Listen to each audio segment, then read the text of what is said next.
बैठिए भैया, मंच पर बैठे हमारे भाई लोग को सादर नमन है कि इतना सुंदर अभी तक जो बताए हैं कि जीवन में क्या धारा करना चाहिए, कैसे करना चाहिए, हम उनको नमन कर रहे हैं।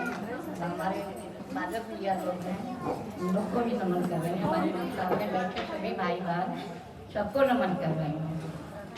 आज का दिन बहुत सौभाग्य है कि हम सब लोग यहाँ एकत्रित हुए और ऐसे कार्यक्रम में सम्मिलित हुए जहाँ पर खुशी ही खुशी, खुशी ही खुशी, खुशी ही खुशी थी ऐसे कार्यक्रम में, और उसका आनंद जो हमने अपने में धारण किए हैं उसका व्याख्या मैं तो नहीं कर सकती हैं, तो वो शब्द नहीं है कि उसकी व्याख्या कर सकते। लेकिन हाँ,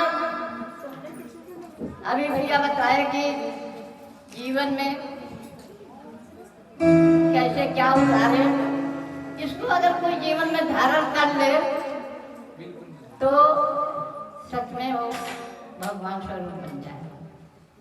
एक छोटा सा गुरु जी के सन 2009 की जो है अखंड ज्योति में घटना प्रश्न निकला था, छोटा सा। ये एक ब्राह्मण परिवार था, अपने बच्चे को गुरुकुल में पढ़ने के लिए भेजा कि हमारा बच्चा जो है संस्कारित हो जाए। आज तो कहाँ गुरुकुल में कोई भेजता है, ना गुरुकुल है। कहाँ भेजेगा? English school. उसी में बहुत आदमी जो है अपने को गर्व महसूस करता है कि हमारा बच्चा इंग्लिश स्कूल में पढ़ता है। लेकिन उस समय था कि गुरुकुल चलता था, उसमें संस्कार सिखाया जाता। अब लड़का गया वहाँ, बहुत ध्यान से पढ़ा, जैसे भैया बताए, उपासना, साधना, आराधना उसने जीवन में धारण किया। और जब उसकी पढ़ाई वहाँ पूरी हो गई तो घर लौटा। अपने घर लौटा तो अपने जो है माँ पहले पढ़ी, बेटा आ रहा है हमारा, माँ ममता में आगे गई और कहने लगी कि हमारा बेटा आ रहा है, बेटा आ रहा है। बहुत खुश हुई, पढ़ के आ रहा है, पढ़ के आ रहा है। उसके पिताजी जो थे लड़के को देखे और दूसरे कमरे में चले गए। तो माँ का आगे चरण स्पर्श किया। बेटा पूछा, माँ पिताजी कहाँ हैं? माँ बताई कि बेटा उस कमरे में बैठे हैं। जब वहाँ बेटा गया तो पिताजी वहाँ नहीं थे। बेटा आया, माँ से पूछा, माँ बेटा क्या बात है? अरे पिताजी तो है ही नहीं है कमरे में।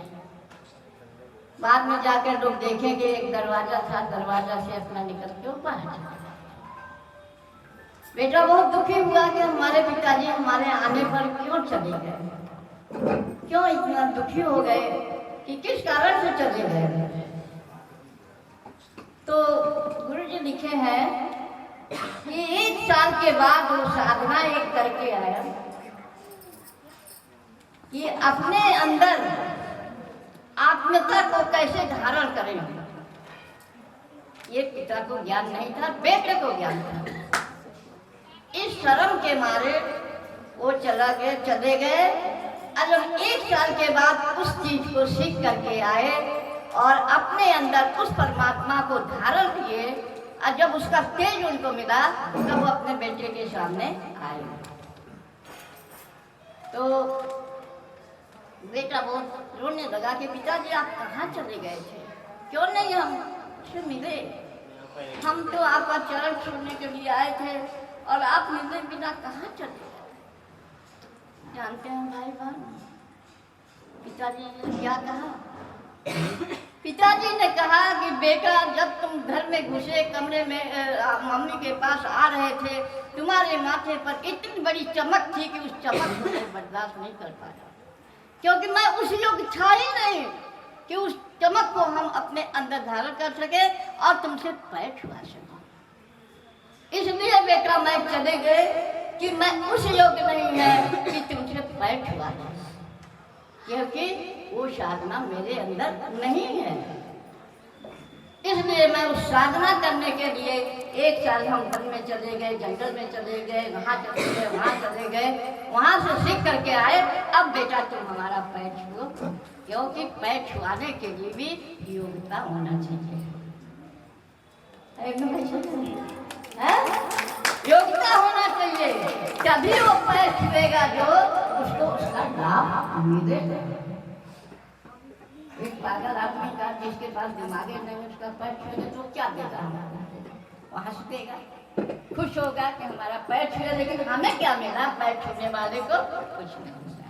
ये गुरु जी कहते हैं, इसीलिए कहते हैं कि अपने को पहले योग बनाओ, अपने को पहले स्वच्छ बनाओ, अपने के लिए अपना पहले अपने को जो है स्वस्थ बनाओ, अपने को निर्मल बनाओ, अपने अंदर ममता भरो, अपने अंदर करुणा भरो, अपने अंदर प्यार भरो, प्रेम भरो, तभी जाकर के हम किसी के सामने कुछ कहने और बताने के योग्य हैं। एक बार गुरुदेव जी की 86 की बात है, गुरु जी के यहाँ एक आदमी वहाँ दिल्ली से पॉलिटेक्निक के किसी के विभाग के जो है डायरेक्टर आए। गुरु जी से पूछने लगे कि गुरु जी आप कहते हैं कि जो है हमारे यहाँ कई गायत्री परिवार नाम रखे हैं, आप अपने विषय से गायत्री संस्था भी रख सकते थे, गायत्री मंदिर रख सकते थे, गायत्री धर्मशाला कुछ भी रख सकते थे, आश्रम रख सकते थे, आप गायत्री परिवार नाम क्यों रखे? तब जानते हैं भाई साहब गुरु जी ने क्या बताया? गुरु जी ने ये बताया कि परिवार का मतलब होता है प्रेम। प्रेम प्रेम ऐसी एक चीज है, वो अस्त्र शस्त्र भी है, पैसा धन भी है, सब कुछ है। उससे हर आदमी आपको प्रेम से सबको काट भी सकता है, सबको सुधार भी सकता है और उससे कुछ खरीद भी सकता है। लेकिन जिसके अंदर प्रेम नहीं है वह कुछ भी नहीं कर सकता। गुरु जी ने बताया प्रेम का मतलब है कि प्यार, प का मतलब है प्यार, प्रेम। री का मतलब है जिसके अंदर प्रेम उभर जाएगा वही किसी से रिश्ता बना सकेगा। जैसे हम आपका रिश्ता जो बनाया, आज यहाँ आए हैं हम, रिश्ते तो है, भले खून का रिश्ता नहीं है लेकिन आत्मीयता तो है। तब तो हम सब लोग आए, ये सब छोड़ के आए। हमारी ये बहन रेखा बहन जी देखिए इतना जो है मेहनत करके और जो है 24 घंटे का ये जब पूरा करी है, ये प्रेम तो है, तभी तो रिश्ता बना। फिर कहते हैं गुरुदेव जी की भैया जब प्रेम हो जाएगा, रिश्ता बन जाएगा, तब मने वाक्य बोलने की शैली, तभी आदमी होगा कि जब किसी के सामने बोलेगा तो वो आदमी उसके बोलने से ही प्रभावित हो जाएगा और अपना बना जाएगा। फिर इसके बाद जब कहे गुरुदेव जी कि रस का मतलब होता है रस, जब जिसके अंदर प्रेम होगा, रिश्ता बनाने की क्षमता होगी, बोलने की शैली सुधर जाएगी, तो उसके अंदर आनंद आएगा। और आनंद का नाम ही ईश्वर है। ईश्वर का मतलब ही है रस, है ना? तो भाई बहनों यही कह रही है, हमारा यही कहना है। और दूसरी बात ये आज जो है सुबह यज्ञ हुआ और गृह प्रवेश हुआ, एक थोड़ा सा लोगों को समझने के लिए एक हम लोगों ने सोच करके एक नई चीज करी, उससे एक प्रेरणा लेने के लिए, ये कुछ उससे नहीं है, एक प्रेरणा लेने के लिए हमारे अंदर वो प्रेरणा कैसे आए। अब जैसे मान लीजिए कि हम भाई सब लोग आए, इतना बढ़िया कार्यक्रम कराए, लेकिन प्रेरणा क्या था, सोच क्या थी? गुरुदेव जी की विचारधारा को उससे प्रदर्शन करके बताया गया। जैसे अब हमने 2 लड़कियां आई कहेंगे हम भी चलेंगे, आप लोग के साथ हम भी चलेंगे, पहले से सोच के कह रही जेवर मत पहनना, फूल का ही जेवर पहनना। फूल का जेवर पहने सुंदर लगे, सब कुछ हुआ। जब लड़की गई तो हमने यही कहा ना कि ये गायत्री है। जब वो आस्था से अपने पैर को पग रखी, उसका चित्र बना, और हम यही कहते हुए कि ये गायत्री है। गायत्री क्या करती है? आप को शुद्ध बनाती हैं, आप हमें शक्ति देती हैं, आंतरिक चीज को देती हैं, हमें ये पहचान करती हैं कि हमारे अंदर जो भगवान बैठा है उसको कैसे पहचानेंगे और कैसे आप उसका उपयोग करेंगे, ये गायत्री देती है। लेकिन सावित्री क्या देती है कि आपको भौतिकता में क्या चाहिए, भौतिकता के साथ आप आंतरिक में घुसेंगे तो वो भौतिकता भी एक हमारी साधना के रूप में। भौतिकता में कोई वो नहीं है कि हम फैशन कर रहे हैं करें, लेकिन वो फैशन जो है किस लिए कर रही है ये भी सोचना चाहिए, किस लिए कर रही है वो भी सोचना चाहिए। हम कोई चीज कर रहे हैं किस लिए सोचना चाहिए। तो ये हो गया हमारी सावित्री, और इसमें ज़्यादा समय लगेगा इसलिए बजा के बैठा नहीं करेंगे। फिर इसके बाद हमने किसको बुलाया? दशरथ को। दशरथ आए, फिर उसके बाद कौशल्या आई। कौशल्या का क्या काम है? जब सीता अपने ससुराल में आई थी तो दशरथ ने कौशल्या से क्या कहा? शायद सबको मालूम हो या न मालूम हो, मालूम होगा तो, लेकिन फिर भी हम याद दिला रही हैं सबको। हम पे इतना योग्य नहीं है कि हमको मालूम है आपको नहीं मालूम है, सबको मालूम है। उन्होंने कहा कि कौशल्या तुम सीता को कहाँ रखोगी, सीता को कहाँ रखोगी? कौशल्या ने कहा मैं सोने के पालना में झुलाऊंगी, मैं सोने के चारपाई पर सुलाएंगे, सोने के कुर्सी पर बैठाएंगे, अपने हृदय में रखेंगे। दशरथ ने कहा कि नहीं, ऐसा नहीं हो सकता है, इसमें कभी भी सीता को सुख नहीं मिल सकता। फिर क्या करें? फिर क्या करें दीदी बताइए आप।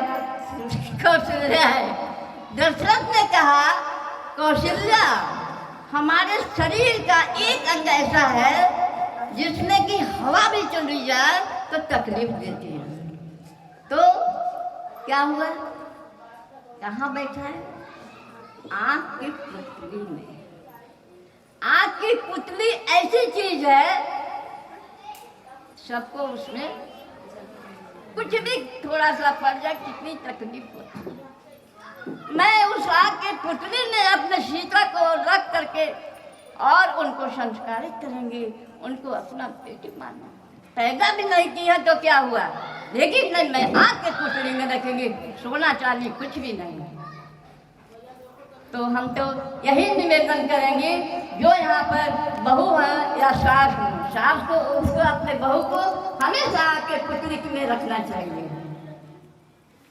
कभी वो सीता जो है, कभी वो सीता जो है उनके बेटे के साथ, जनक भी यहाँ बैठे हैं, उनकी पत्नी भी बैठी हैं। जनक इतने बड़े राजा भी थे, राजा थे, लेकिन सीता जो है अपने पिता से कभी ये नहीं कही कि हमें तकलीफ है, हमारे पति बन जा रहे हैं, लेकिन वो चुपचाप अपने साथ करते थे। तो कौशल्या क्या है?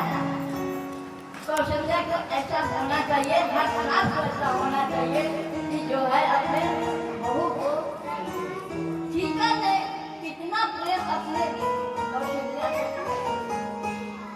कि उनके हर चीज बताए हुए रास्ते पर करने के लिए वो कहना नहीं चाहती थी कौशल्या, लेकिन मैं उसके भाव से वो समझ जाती थी कि हमें करना क्या है, और भाव भी बहू के अंदर। तो इस तरह से जो है भगवान कहते हैं कि जिसके अंदर परमात्मा का भाव होता है वही ये कार्य कर सकता है। हम सब लोग कहते हैं कि हम गायत्री परिवार के, गायत्री परिवार के गुरु जी गुरु जी गुरु जी गुरु जी गुरु जी की बहुत सी चीजें पूछे, लेकिन 2-4 शब्द ऐसा बताएंगे। जब हम गुरु जी से पूछे, गुरु जी ये जो गुजार फसल कब्र होती है, आप लिखे हैं कि जीवा कब्र होती है, ये क्यों? जीवा कैसे कब्र होती है? हम गुरु जी से साक्षात पूछे। गुरु जी कहे पहला उन्होंने कहा कि जो लोग चाट खाते हैं, और हम चाट बहुत खाते हैं चाट हम बहुत खाते थे। गुरु जी यही कहे कि जो लोग चाट खाते हैं उनका शरीर खोखला हो जाता है, ये शरीर जो ऊपर दिखने का है यही कब्र बन जाता है। मैं उस दिन से आज तक चाट नहीं खाई, उस दिन से आज तक मैं चाट नहीं खाई। फिर गुरु जी कहे कि जो है अपने अंदर भगवान को धारण करो। भगवान कौन? जो तुम्हारे अंदर बैठा है। बेटा हमें न पूछो, हमें न कुछ करो, लेकिन हमारे बताए हुए रास्ते पर चलो। मैं कहे हाँ गुरु जी चलेंगे, हमारे बताए हुए रास्ते पर चलोगे सब कुछ पा जाओगे। हमने अपने रास्ते, गुरु जी के रास्ते को नहीं समझे कि कुछ रास्ते पर चलना चाहिए, लेकिन जो बताए, मैं 90 से आज तक साबुन नहीं लगाया। और ये कह रहे गाले पर लगाने के बाद नहीं कर पाते, नहीं कर पाते। कहते तो है कि गुरु जी का हम काम कर रहे हैं, लेकिन मौका आता है तो गुरु जी बाहर हो जाते हैं। हम जिसको कोई तकलीफ होती है तो हम चले जाते हैं, वो पंडित को दिखाओ, वो पंडित को दिखाओ, वो पंडित को दिखाओ। अपने अंदर के परमात्मा पर विश्वास नहीं है। अपने अंदर के जो परमात्मा बैठा हुआ है उससे जो पूछो कि हमें एक तकलीफ हम क्या करें। हर शिक्षा को पूछना चाहिए और शिक्षा को अपने रास्ते सामंजस्य बैठा।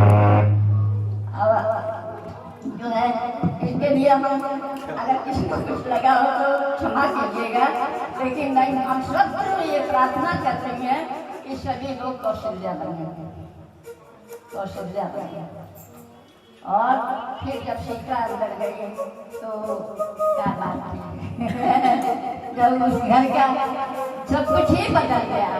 हाँ, वो घर नहीं, वो एक मंदिर बन गया, देव स्थल बन गया। आगे इसी के बाद जो है हम ये कहना चाहते हैं कि आज दीप यज्ञ में थोड़ा सा बताएंगे हम लोग, पहले नहीं बता, समय हो रहा है। दीप यज्ञ के बारे में थोड़ा बताते हैं कि वही राम जब वन में गए, भटकते रहे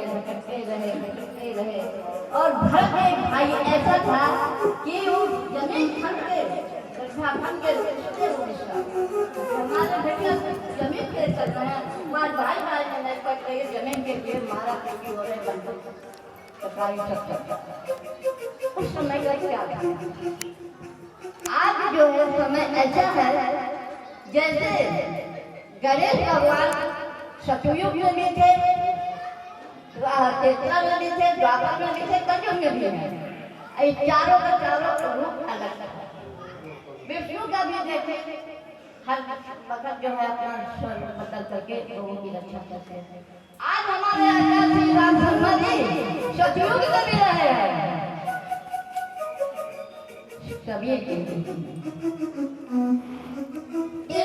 रहे हैं, नाम द्वापर में रहे हैं, परमहंस। आज हमारे गुरु जी कलयुग में आचार्य श्री राम शर्मा और हम सब लोग भी सतयुग में भी रहे हैं, त्रेता में भी रहे हैं, द्वापर में भी रहे हैं और कलयुग में भी साथ में है कि नहीं है? सतयुग द्वापर। आज हम सभी लोगों का इतना सौभाग्य है कि आचार्य श्री राम शर्मा की हम शिष्य लगाएंगे। कभी ये पैर और दर्द होता है तो लग जाए वो बाली, जब बारिश की बात होती है वो कभी नहीं लगता है, कभी किसी को दे सकते हैं। रोज अगर कोई किसी को दान नहीं देता है, नहीं देता है, नहीं करता है, गुरु जी का ये कैसी चीज विद्यार्थी से हम कुछ दे सकते हैं, किसको दे सकते हैं? जो सभी को, मनुष्य को दे सकते हैं, जीव जंतु को दे सकते हैं, पेड़ पौधे को दे सकते हैं, सभी कुछ को दे सकते हैं। उसके सुगंध से सभी को भोजन मिलता है। मैं आज तक जीवन में उस यज्ञ को धारण के अच्छे की गुरु जी तो हमारी बात है, अच्छे से आज तक मैंने एक दिन भी मांगा सुबह का यज्ञ नहीं किया। चाहे हमको 5 बजे ट्रेन पकड़नी है तो हम उसको जो है 2 बजे ही यज्ञ करते हैं। ये नहीं सोच रहे कि सुनोगे कि नहीं होंगे, क्या मतलब, हमको यज्ञ करना चाहिए। छोटा सा जीव है, हमें कुछ ज्ञान नहीं है, बहुत हमको पढ़ाई लिखाई का ज्ञान है, कुछ चीज भी ज्ञान नहीं है, फिर भी इतना ज्ञान है कि गुरुदेव जी के पद चिन्हों पर चलने के बाद वो आदमी हमेशा स्वर्ग के अंदर रहता है, चाहे वो पृथ्वी पर हो, चाहे अपने मकान में हो, अपने घर में हो, अपने दोस्तों के साथ हो, उसे स्वर्ग में महत्व है। उसके पास एक पैसा भी नहीं है, फिर भी वो पैसा हम अपने को गर्व करते हैं कि हमारा सौभाग्य है कि हम आकाश के नाम से शिष्य हैं। किसी के सामने, किसी अधिकारी के सामने, किसी के सामने हम बिल्कुल करने की जो बात करते हैं, क्यों आपका जगह नहीं करते कहीं। अब आया 20 तक के बारे में बताने लगे, दूसरा बताने रामचंद्र जी जब बनने गए थे, लंका को जो है करके बीत करके आने लगे, तेरी कराने की बात कहीं कि हम गंगा उतर के आए हैं, हम तेरी कराए, उसी समय से गंगा मैया को तेरी कराने की बात चल रही, एक रिवाज बन गया। फिर उसके बाद जो है कहे राम कहे तो भरत कहे अगर सुगंध से डूबने के बाद भैया आएंगे, मैं जिंदा नहीं रहूंगा। हमारा एक संकल्प है कि लंका जीतने के बाद भाई हमारा सूरज डूबने से पहले आ जाएंगे, तब हम भाई से मिलेंगे, नहीं तो मैं अपने को समाप्त कर दूंगी। अब राम लोग घबराए क्योंकि वो फेरी कराने की बात करने लगी, बहुत घबराए। फिर जाकर हनुमान को भेजे कि जाओ कह तो भरत से कि भैया देर हो जाएगी, लेकिन हम आएंगे अयोध्या आई रहे हैं, इसलिए तुम हमें आने की खुशी मनाओ, तुम जो है आत्महत्या मत करो। हनुमान आए, लेकिन फिर भी भरत कहे कि नहीं मैं तो आत्महत्या कर सकता।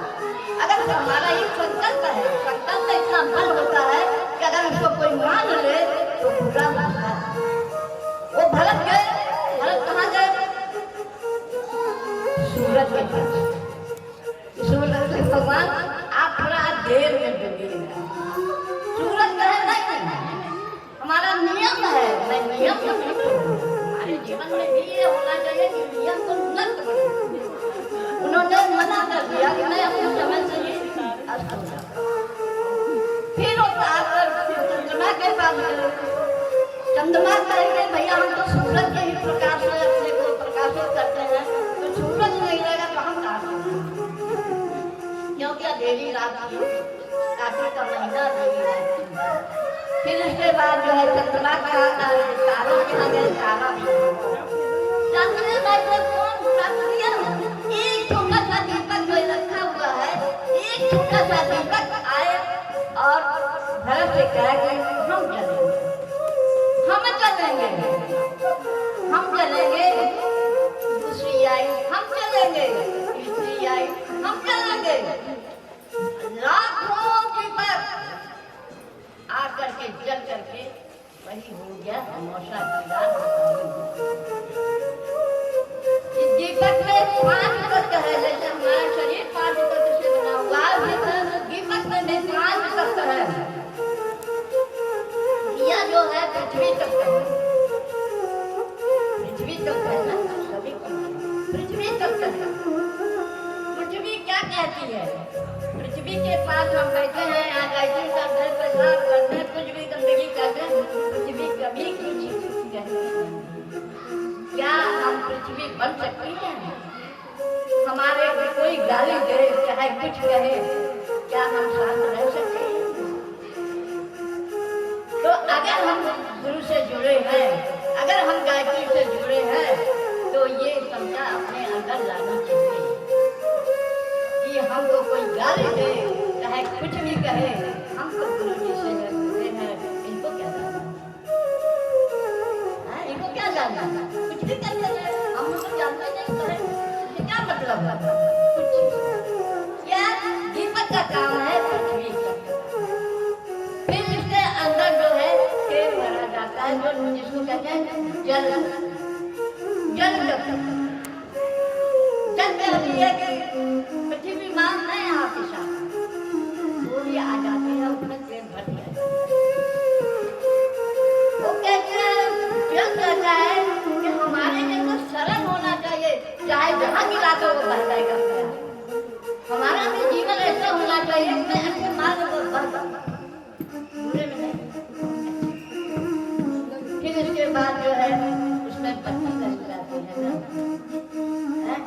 अब जो है जल तत्व कह रहा है कि वायु तत्व आओ हम अपने अंदर ग्रहण करते हैं, वायु तत्व है जैसे हवा जो हवा में उड़ जाता है, उसी तरह से वो वायु तत्व है, हवा तत्व है, वो दीपक जो है पत्नी जो है तेल जो है अपने में फिर उसके बाद दीपक को जलाया जाता है, वो कौन तत्व है, अग्नि तत्व, अग्नि तत्व आ जाती है तो लोगों को प्रकाश ही प्रकाश मिलता है। कौन त्याग किया, पहले पृथ्वी तत्व त्याग किए, फिर उसके बाद जल तत्व त्याग किए, फिर इसके बाद वायु तत्व त्याग किया, तब जाकर के वो जला। अब ये चार तत्व तो हो गए, लेकिन आप लोग देखी होंगे, जानकारी होगी कि दीपक जो जलाया जाता है तो उसके चारों तरफ जो है और कैसा बन जाता है, वो आकाश तत्व है जो अपने अंदर मेरा जैसे आकाश हमारे वो अपने अंदर हमारे ये चारों तत्व को वो है। तो बहनों भाइयों हमारे यही कहने का मतलब है कि हम उस तरह के बन जाए, उस तरह के हम बन जाएं तो शायद हम भी उन्हीं लोगों के तरफ त्याग करने वाले बहने भाई बन जाए। तो हम आज देखिए कार्यक्रम का कोई उम्मीद नहीं था, 12 घंटे के लिए हमारी तरफ बहन इतना डर रही थी, इतना घबरा रही थी, हम कहते हैं विश्वास करोगे अपना काम है करना, सफलता तो उनके हाथ में है, अपने हाथ में कहता है तो कहने दो, लेकिन हम तो सही है, क्या हम उसके साथ भी करते हैं। अभी भैया बताए हैं कि अपने मन में हमेशा प्रेम भर लो, मुस्कान भर लो, हंसी कर लो।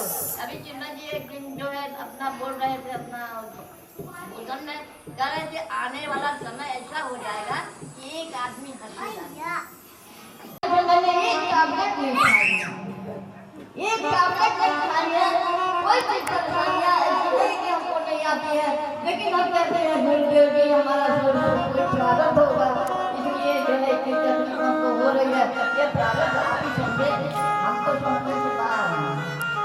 आज इसमें घूमने में तकलीफ में चलने में हमको दिक्कत है, डॉक्टर के हाथ है, डॉक्टर के ऑपरेशन करना पड़ेगा, मतलब हमारे गुरु जी से बढ़ के डॉक्टर है, बढ़ के ऑपरेशन करेंगे, जब हमारे गुरु कहेंगे तभी ऑपरेशन करेंगे और वो कहेंगे हमारे गुरु ऑपरेशन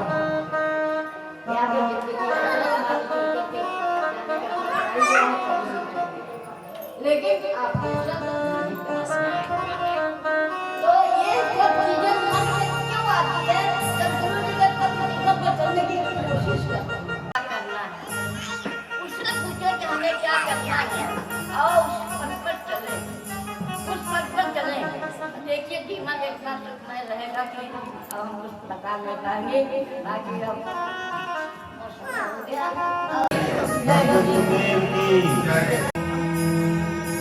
चंदन तिलक लगाया जाता है, भगवान जी को रोज तिलक लगा के मान लीजिए गुस्सा अगर होते किसी को भी गुस्सा आता है तो पहले दोनों लोग खड़े हुए गेट के पास, फिर चंदन। तो आप लोग अनामिका उंगली में ऐसे भाव करिए कि चंदन है, थोड़ा मिट्टी की दरी ले लीजिए और अपने माथे पर लगा लिए ये हमारा मस्तिष्क शांत शीतल है। ओम मस्तिष्कम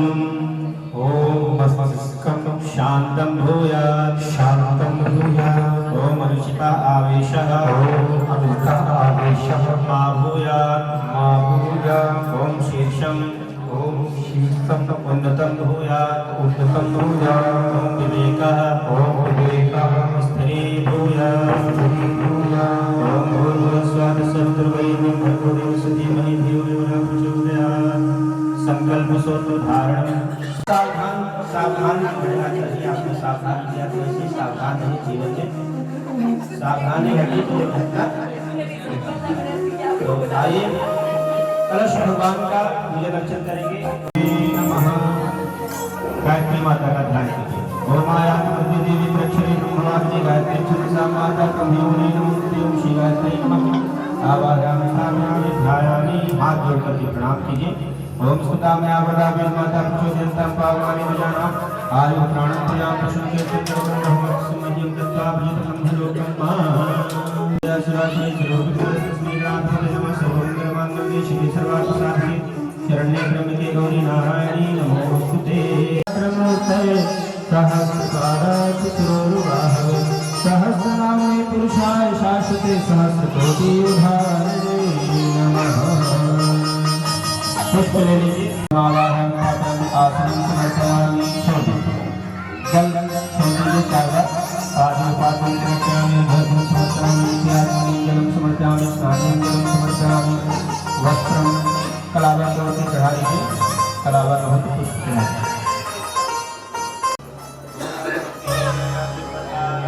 स्नान विश्वानि दे कैंडल है।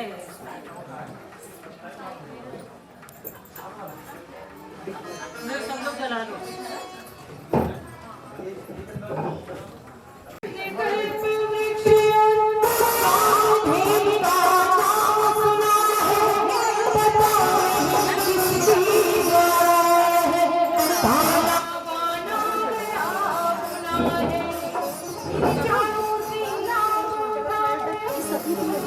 हाँ, थोड़े करके सबको जलाओ, मिलते हैं ना। सबको देखो। आगे देखो।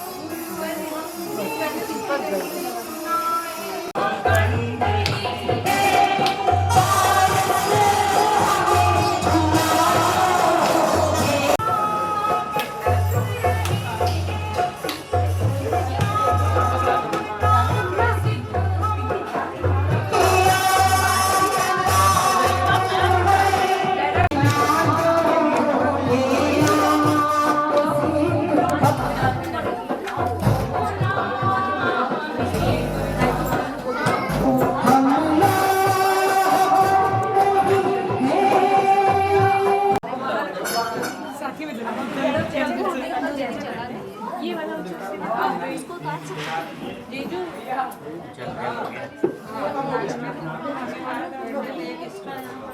ये जो भाव के साथ गायत्री महामंत्र की विशेष आहुति के भगवान को श्रद्धा से समर्पित करें।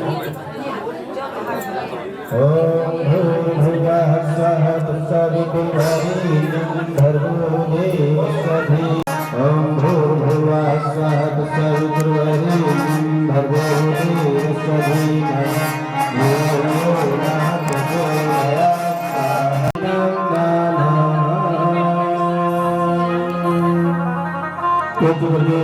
ब्रह्मगिरी माता जी की समर्पित करें। उनका आशीर्वाद, उनका संरक्षण सबके ऊपर बना रहे, ऐसी प्रार्थना इस भाव के साथ सब लोग मिलकर के महाकाल की प्रार्थना करें, आराधना करें। इससे पश्चात महाकाल की आरती से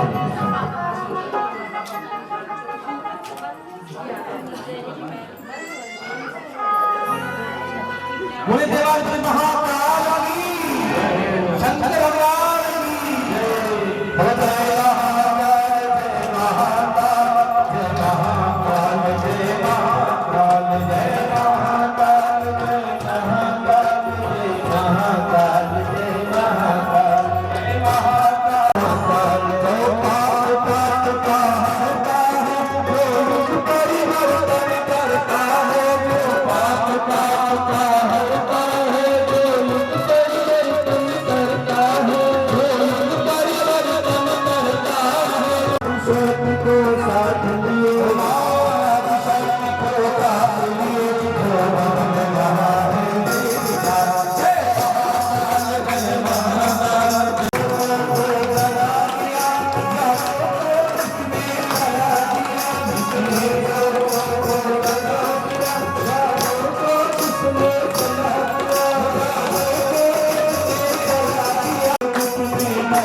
माता जी कितना जागेगी, अब देखिए लग रहा है कि आपको नारी शक्ति जाग गई, घर की शक्ति नारी है, परिवार की शक्ति नारी है, गायत्री शक्ति नारी है, सावित्री शक्ति नारी है। नारियों अपने को पहचानो, अपने को पहचानो, धर्म की जय हो, अधर्म का नाश हो, प्राणियों में सद्भावना हो, विश्व का कल्याण हो, विश्व का कल्याण हो, हमारी निर्माण योजना सफल हो, सफल हो, सफल हो, हमारा ही निर्माण संकल्प 21वीं सदी, 21वीं सदी। वंदे वेद मातरम, वंदे देव मातरम, वंदे विश्व मातरम, नमः पार्वती हर हर महादेव शंभो। परम पूज्य गुरुदेव की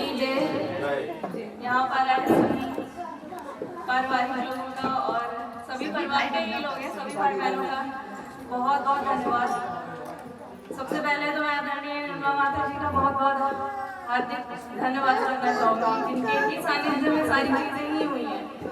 शायद मतलब मैं संभव सोच भी नहीं सकती थी कि ये चीज़ हो सकता था। 24 घंटे का अखंड जप, फिर उसके बाद सुबह महायज्ञ और फिर दीप यज्ञ कैसे संभव हो पाया, किस तरह से हुआ वो मैंने सोचा कि मैं बहुत घबरा रही थी, बट कैसे वो हो रहा था कि एक लोग उठ रहे थे और दूसरे लोग आ रहे थे।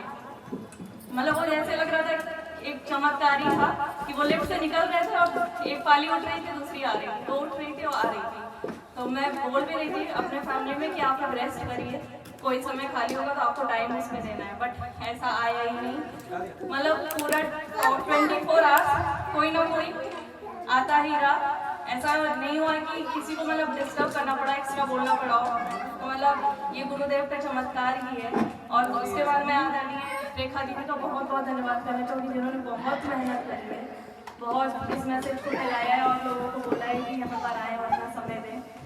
और उसके बाद आदरणीय गीता बुआ जी, सीमा दीदी और सभी जो आए हुए हैं, पवन भैया और सभी भैया, अमरीश भैया और सभी गायत्री परिवार के लोगों और सभी पारिवारिक लोगों, भाई बहनों को बहुत बहुत धन्यवाद, जो आज का हमारा कार्यक्रम सफल। ये सब गुरु कृपा है, गुरु कृपा।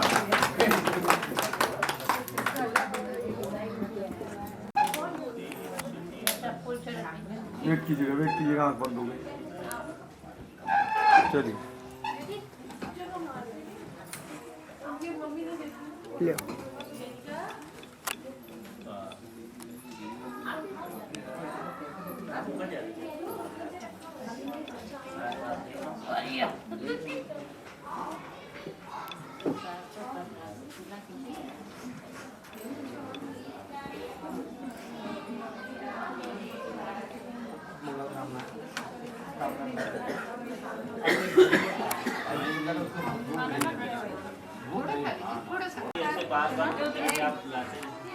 हमारी तरफ से थोड़ी छोटी है, वो हमको सीख मिलेगी और इस बात ध्यान रखेंगे। ये इतना बड़ा जो ऊपर तो सही चल रहा था, नीचे नहीं सही चल रहा, इसको और क्या कर सकता है? नीचे ये कुछ लाने वाले में